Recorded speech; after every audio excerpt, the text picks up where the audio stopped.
Morning, everybody. It's super great to be here for my 10 minutes this morning. I am really privileged. I wish I had the whole day with you. I've got so much to share, but I want to this morning just use my 10 minutes to highlight maybe just one aspect of the human mind. And it's one you've all heard of many times, as had I, but it's the one that's the hardest for us to really believe is impacting us as achievers, as performers, as people who are getting things right.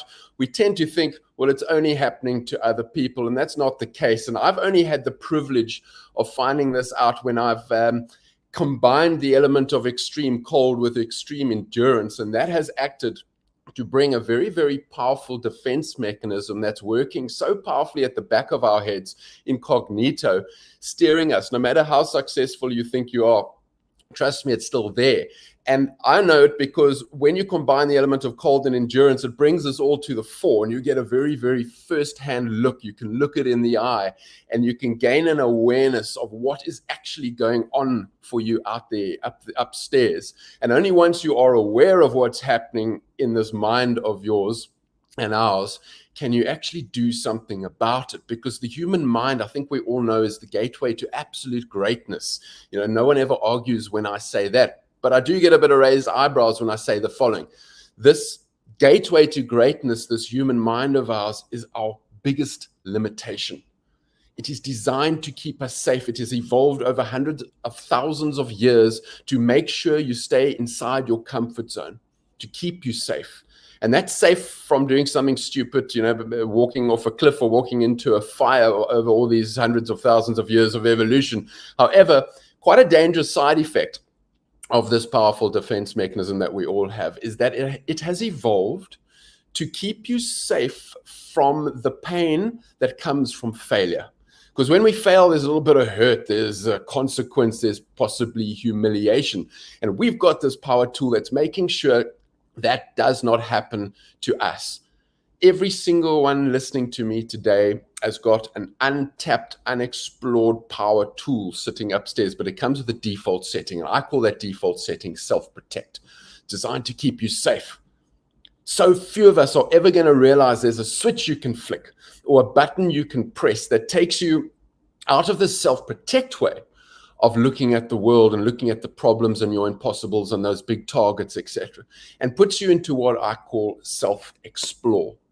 Now, I wanted to show you some slides this morning. Unfortunately, they're not going to work, but I wanted to tell you a quick story about my English Channel swim way back when in 2008, when I first discovered that switch to which I refer. I was attempting to swim in my Speedo goggles and cap from Dover in France, 40 kilometers across to France.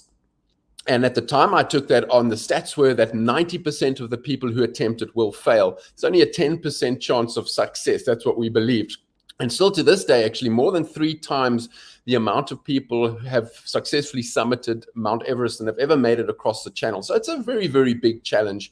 And here was I, 9 hours into this challenge. I've been swimming for 9 hours nonstop, and I had planned the absolute perfect day, studying those weather charts to make sure I get a day where the sun shines on my back and the wind doesn't blow and it keeps the water nice and flat. And 9 hours into that swim, everything had gone absolutely horribly wrong. The wind had started blowing a few hours before. It had whipped up waves which were rolling me around and causing a whole lot of stress. I was freezing cold. It had started to get dark, and 9 hours in, I was absolutely finished. I had hit the wall. Now, I hope you all understand a little bit the concept of hitting the wall. When you hit the wall and you're in a running race or a cycle race, generally it's devastating. It's the end of whatever challenge you've taken on. The tank is empty. You can't usually end up quitting at that stage. When you hit the wall and you are in the middle of the English Channel, you've got waves rolling around and bashing over your head. You're freezing cold in that water that you've been in for 9 hours already. It is now getting pitch dark. You can't see anything except the support boat alongside you. And if you even put one hand on that support boat alongside you, that's the end. That's the end of the challenge for you. And you've still got at least 4.5 to 5 hours of swimming in those conditions if you're going to get anywhere close to France and success. Hitting the wall is absolutely devastating. And it happened for me out there. And here I was. It was impossible impossible for me to take one more stroke. I was finished, absolutely finished. And had I pulled out of the English Channel at that time, I would have climbed out onto the support boat. Everybody would have patted me on the back and said, you know what, Ryan, that was amazing. You swam for 9 hours in those conditions. That's not what we researched was going to happen today. You got so unlucky. You gave your best and you got snookered by the weather. Bad luck. And I would have been this excuse magnet. I would have sucked it all in because I would be looking for excuses as to why I can fail and why it was not my fault. I would have sucked it all in. And that, ladies and gentlemen, is exactly what that default setting of our minds is designed to do. It is designed to make you believe in your own limitations. Because when you believe in them, you don't have any reason to challenge them. You get by, you perform, you deliver, but you are blissfully unaware of what could happen on the other side of the line. Now, I did not pull out of the English Channel on that day, largely because I had a very, very strong support team. I've got a brother, he's a big unit, he knows nothing about swimming. And I had given him a piece of paper of do's and don'ts while I'm trying this channel. And one of the things on there was, if I show any sign of weakness from start to finish, he needs to read that particular line to me, which he read to me when I hit the wall. I can't repeat it here because it's so rude, but it made me put my head down for another 4.5 hours in those terrible conditions and kicking and screaming. No one cares when it's pitch dark and you're in the middle of the English Channel with waves bashing over you. For 4.5 hours, I kicked and screamed, and inch by inch, stroke by stroke, I finally found myself standing on a deserted French beach, and I realized that I'd made the English Channel. And when I got back on that support boat, you've got a 4-hour trip back to Dover because you don't get to stay in France. And in the pitch dark, I sat there in the waves as this ship bashed through the waves trying to get us back to Dover in one piece. And I started to compute what had gone on for me out there in the English Channel. And I realized for the very first time in my life, I had just pushed past impossible. Not anybody else's impossible, pushed past my own impossible. I'd reached a point where I could not do any better. I could not take one stroke, yet somehow I'd flicked that switch. I had changed gear from body to mind, and I'd swum for another 4.5 hours to finish my English Channel just short of 13 hours from start to finish. And that completely changed my world and brought an awareness of this defense mechanism in my mind and everybody's right to the fore. And I want to leave you there. And it's sort of an amazing journey with me, ladies and gents. And I want to just leave you with this message as I end my 10 minutes. Please stop worrying so much about success and failure. When we worry so much about success or failure, that deep-seated fear of failure always overrides the less tangible chance of success.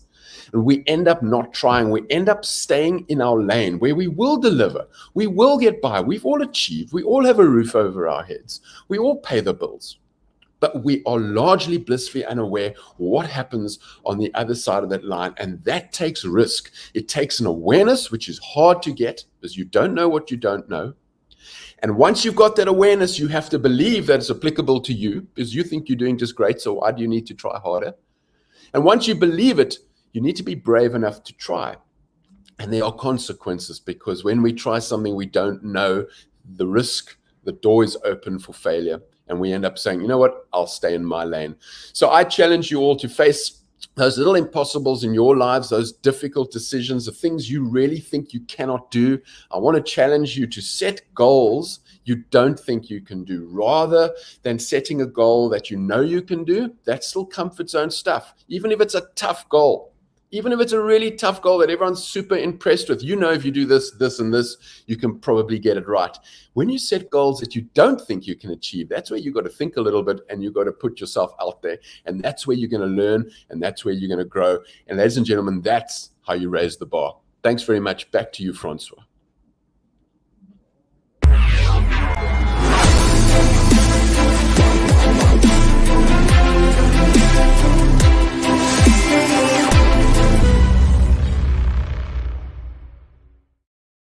Wow, I've got goosebumps. Thank you very much, Ryan.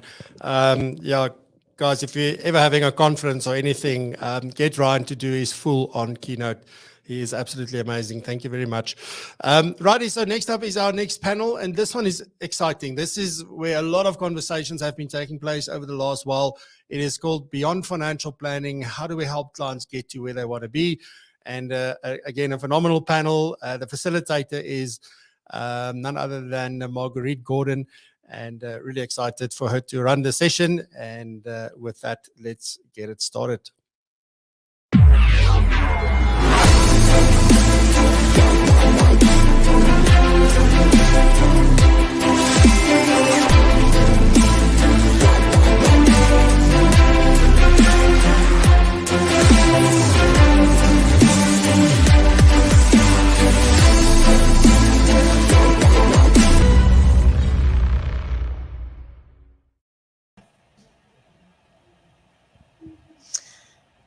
Hi, everybody. I don't want to cast aspersions on any of the other topics, but I must admit that out of all of those that we are covering today, this is the one that is closest to my heart. So I'm so delighted to be here with Mariette, Mary J, and Louis, and to hear what it is that they have to share with us about doing financial planning with a focus on the whole person.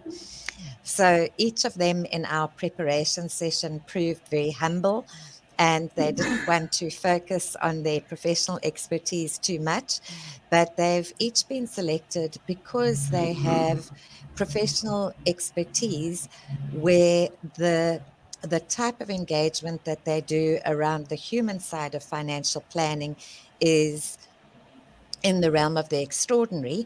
And so we're going to spend this morning just sharing some of their insights and some of their stories. So Mariette, I'm going to come to you first in terms of the first question that we're going to explore. If you look at this whole notion of looking at the human side of financial planning, I know you've had a long career in financial services. Is this something that you did from the beginning, or is it something you transitioned into over time? I think that is something that I did right from the beginning. But as you, mature in the industry and your experience with your clients, develops, you realize that there's certain things that, certain skills that you need to do more of. So for me, it was definitely in the beginning, my passion, my logo, everything is because I care. But, as years went on, one really realizes, that when you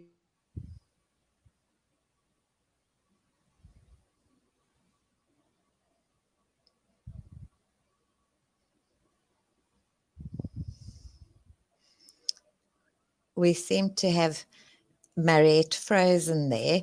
And so, Mary J, can I ask you just to pick up from where we've lost Mariette and to share your journey, please? With pleasure. So I didn't start my financial planning career doing exactly what I'm doing now. However, I can say that in everything I've ever done leading up to what I do now, I've always taken a human approach. In my previous life, I had a background in retail sales, and even there, I was focused on building relationships, who my clients were. And as a result, the sales naturally followed, clients would come back. And I think I excelled because I was working to my strengths and to my values in that space. And how did you make the transition into financial planning? Yeah, so that was quite a different sort of gear change. I was naturally technically minded. I wanted to figure out how money worked. I had a personal history of growing up in a family where there wasn't money, a father who died without a will or insurance. And so it was a strength that I had on a personal level. And when I consulted with a financial advisor, he asked me, what's your career plan? And I remember sitting there and going, what? Who has a career plan? You just work and you just do things. And he invited me into a technical role doing paraplanning. And from there, my curiosity to understand this world and to help people with their money. I think that's always been my passion. How can I help? How can I serve? How can I develop others. So first it was clothing and clothing sales and helping them look good and feel good in the world. But then it got deep and it got more personal around the money side. Thanks so much for sharing that. I think that many of us walk with technical knowledge, but it's often those first-hand personal experiences of having lost somebody or having to solve kind of a significant financial problem that really ignites a passion. So thanks for that. And then Louis, I know that you have a very particular value proposition. Can we hear a little bit from you, please? Sure, Marguerite. So I think my journey very much started out on the technical side. I thought I had to be the expert and put on the expert hat. And so then when people come, that you would give them the best possible advice.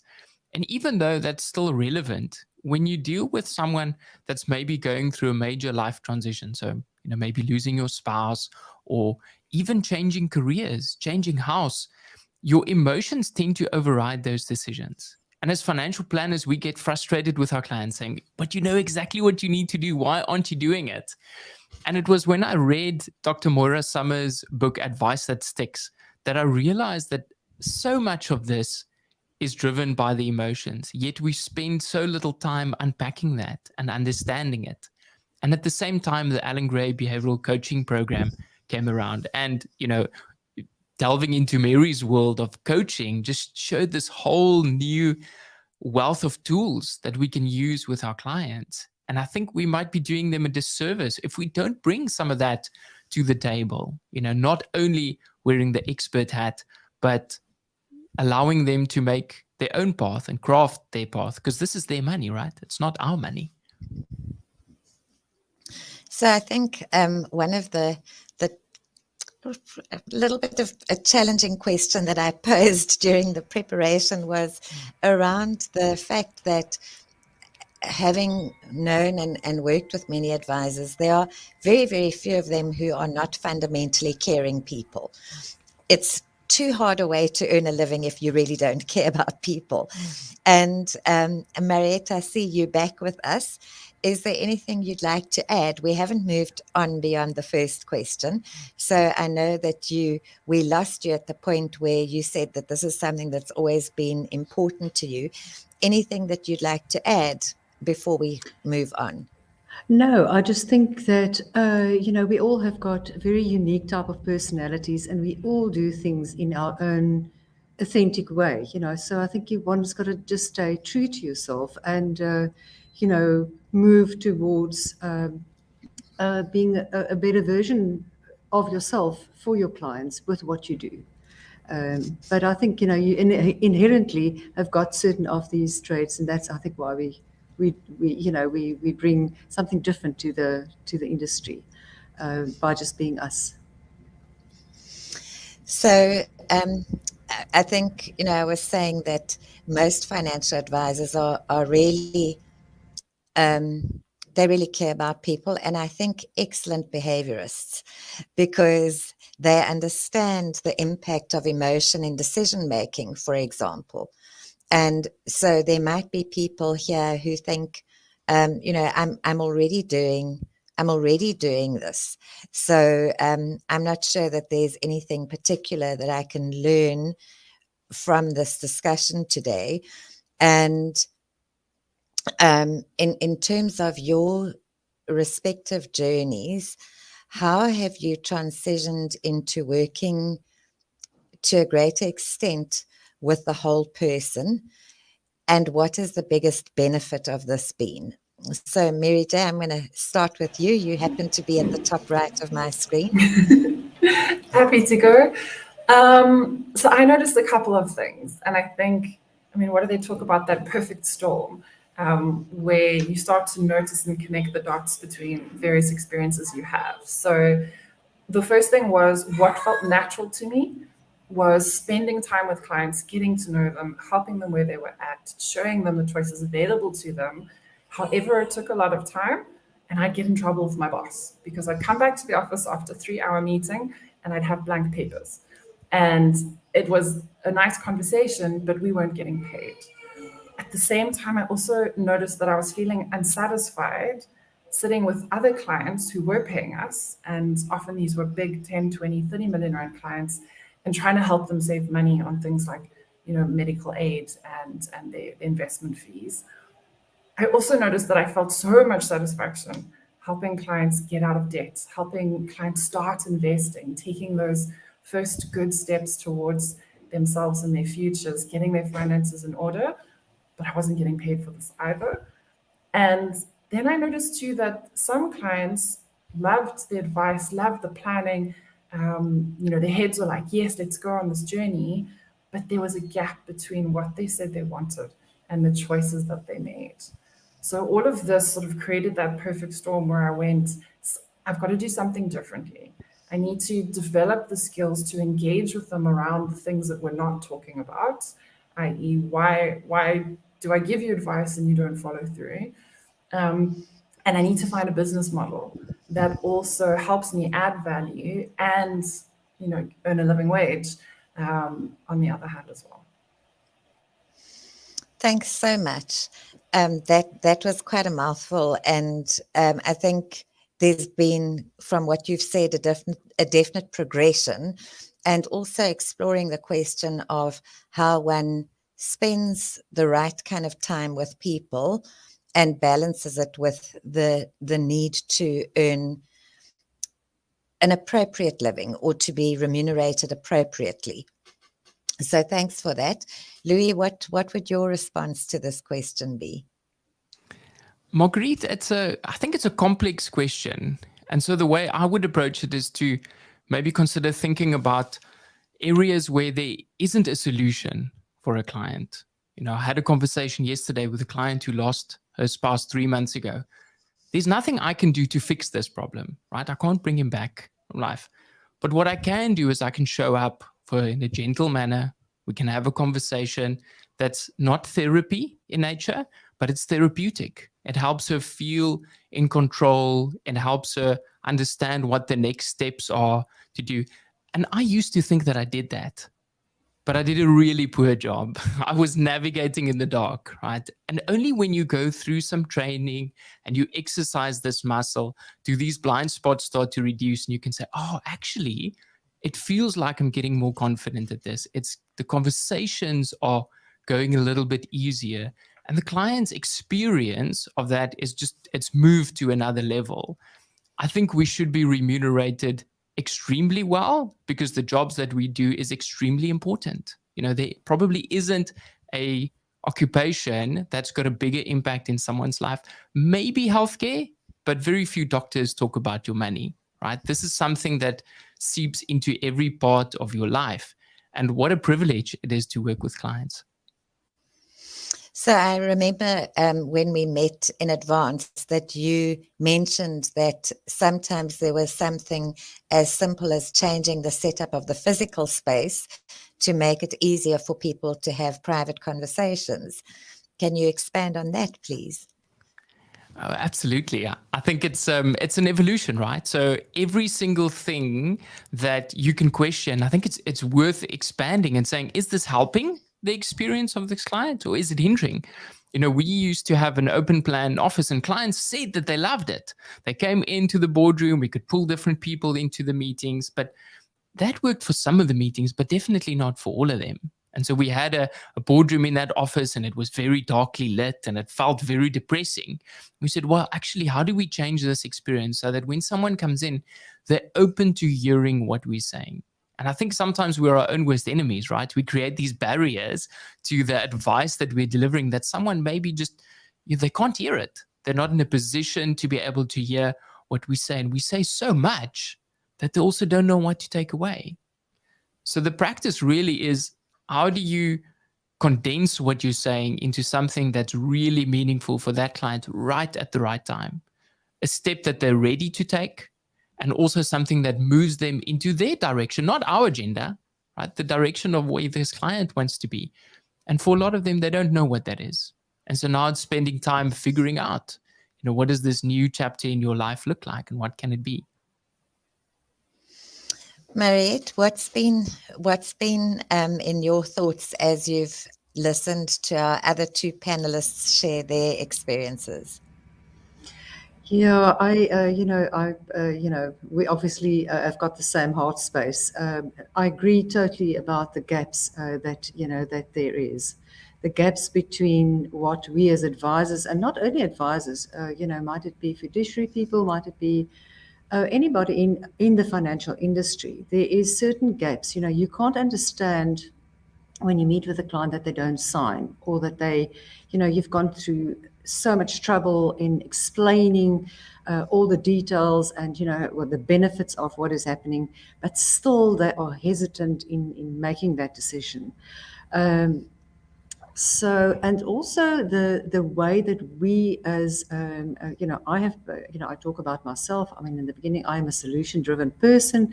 I want to make sure that whatever the client needs and is what we action. But that's where the gap actually is, because if you are not totally aware of where the client is at that moment in time, you're missing that. You are you're not. Yeah, you can't move over to really helping the client, and you don't listen carefully about those fine nuances that is necessary. And Mary J referred to it, that you end up 3 hours later talking to a client and with a blank paper.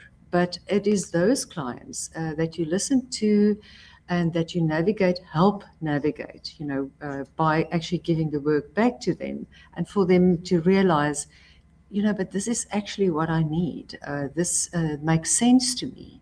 But it makes sense to me by having these deep conversations and meaningful conversations, by bringing it back to the client, where they're at. Why is it important to them to make the decision, and why is it important for them not to make a decision? As to make the advice that you give stick. And those are the skills that you then bring to the client, which makes them feel comfortable within your conversation. And you actually get to know far more about your clients and why they don't make decisions by having these money stories that affects all of our clients. And that is so part of actually what we do. So Mariette, I know from looking at the bios of each one of you that each one of you has special and fancy credentials and training around how to have these more sophisticated conversations. And I think that as valuable as the coaching type conversation is with a client for the right advisor, there might be advisors who say, just, that is not me. I'm technically very strong. I'm a fundamentally caring person, but I just don't have the kind of makeup where I'm ever going to pursue a credential in any kind of coaching or transitioning. But for those people who I think quite legitimately have that perspective that represents what is authentic for them, what is the top practical tip that you could share? So for anyone who says, no qualification for me, but I am interested in raising the bar, and here a room of experts, and if they can just give me one thing to do differently, I'm willing to try that. So Mary J, what would your top tip be? Yeah, you don't have to get a qualification. You could just make incremental changes to your process, and you can find books to read. You can chat to your peers in the industry. You can do research. There's tons of information out there to help advisors. But maybe it's also about getting honest with yourself about like what sets your heart on fire, what you love about what you do, and the pain points that you experience in your business and with clients, and exploring whether bringing in a slightly different approach would help you reduce the pain points and give you more ability to spend time on the things that you really, really love. Because I think that helps bring more of a work-life balance and motivates us towards change if you are considering it. Thank you. Mariette, what would your top tip be? Yeah, I would say, know your perfect client. Know what is the perfect client that you want to serve, and then play into your strengths and bring the skills to your practice that would make the most, that would make your practice and your client experience meaningful. And you know, we work with people, and although the technical side is as important as the human side, I think where we are heading up into a world of technology, of being so impersonal, I think it is important to actually find a match between that. But my top tip would definitely be, the people that you serve would actually determine, how you and who you want to serve. Will determine is what extra skills do you need to bring to to your practice to make it meaningful in both ways, because the one can't go without the other. But we work with people, and I think we need to hold their hearts dear. And if you want to have a client for life, then know them better, and that's the way to do it. Thanks so much. Louis, what's your top tip? Marguerite, I think there is no shortcut. So you have to do the hard work. If it's important to you, myself and Mariette, we're trained in the Transitionist work, and there's a concept called forming a brain trust for your clients. And I would urge advisors to maybe think about the same thing, right? Figure out who is in your team that you can refer out when it's a client that's maybe not best suited for you. Maybe it's someone with a very specific problem that you can refer to someone. We're all in this together to help our clients move forward. Why not share with another advisor if it's someone outside of your comfort zone? Or then, as you're saying, start progressing and start making that your new comfort zone. It's like a muscle that you exercise. If you want it to grow, you have to work on it.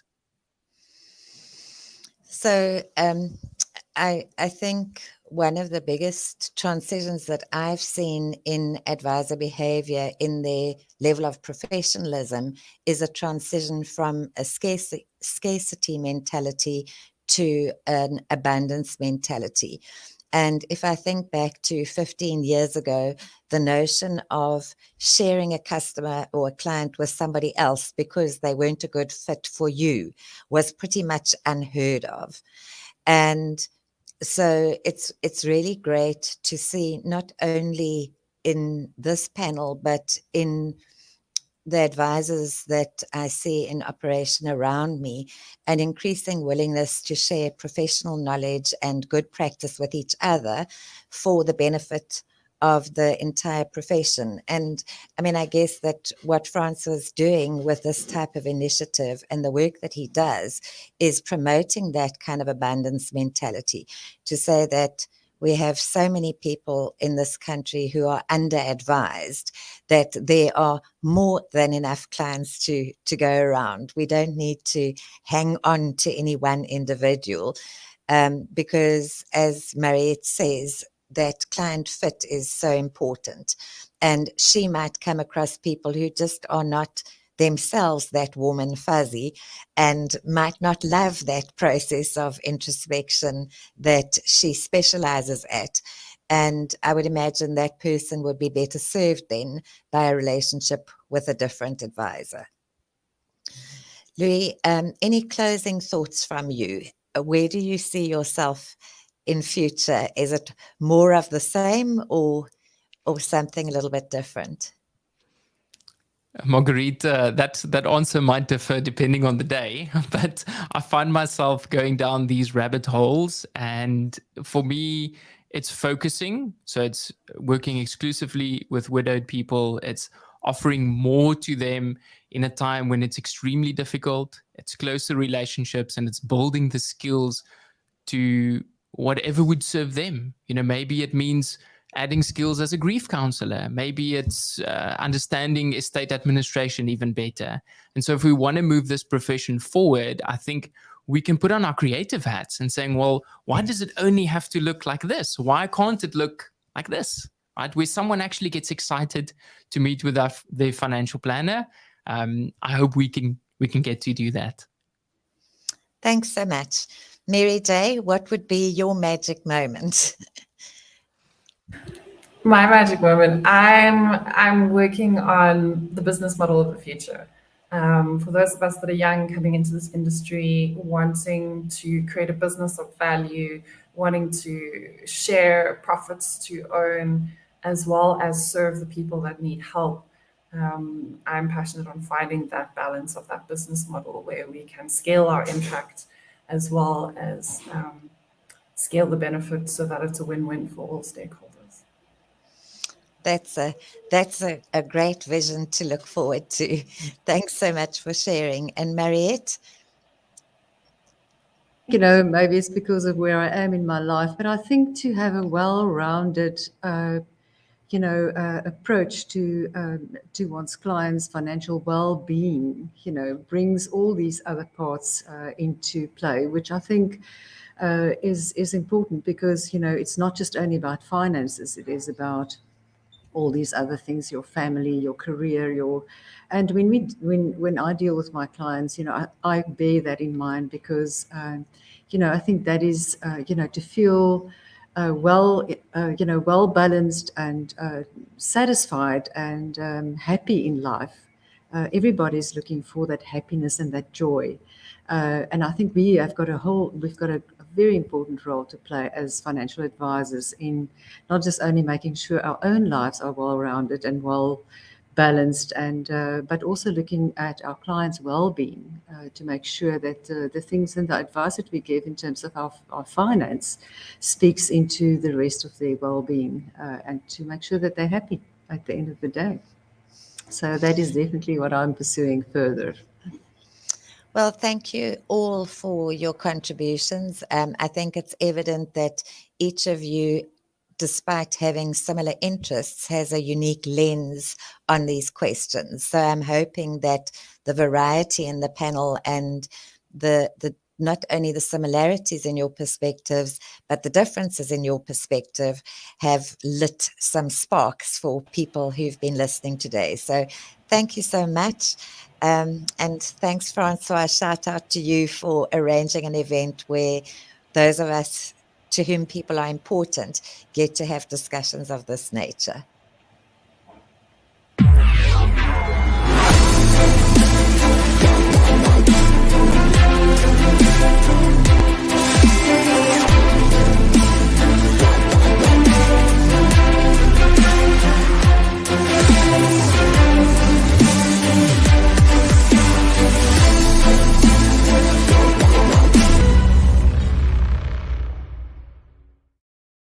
Oh, what an awesome discussion. Thank you very much. Job well done, guys. Thank you so much. Right, so before we end off with this session, there will be a 10-minute break. So we'll be back at 11:30. But before you go, I just quickly want to show you some of the amazing things that you can find over on the on the resources page and on the purchases. If you go to purchases, here are all the registration bonuses. So there's amazing things. You can get a complimentary practice consult with Stuart from Adviceworx. There's a 40% off on Old Mutual Wealth's integrated financial coaching program.